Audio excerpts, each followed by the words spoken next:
Yan po, mausok yung tambutso ng first gen CRB.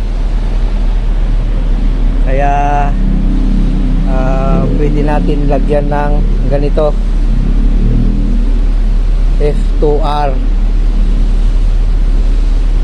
Ayan o, ang usok nya, ang usok ng tambutso.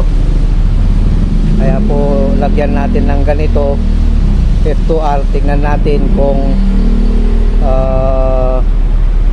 maganda nga itong F2R na engine treatment.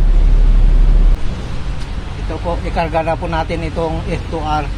Tignan natin kung may pagbabago. Yan, lagay po natin.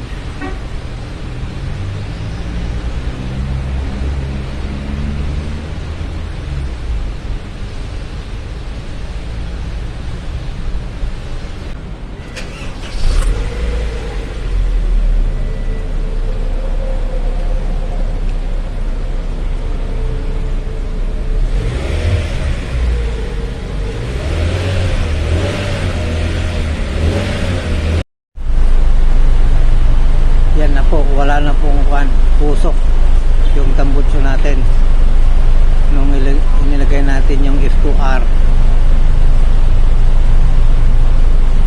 Yan na po, kapag naka-idle kanina, ang lakas ng usok na lumalabas sa tambutso. Ngayon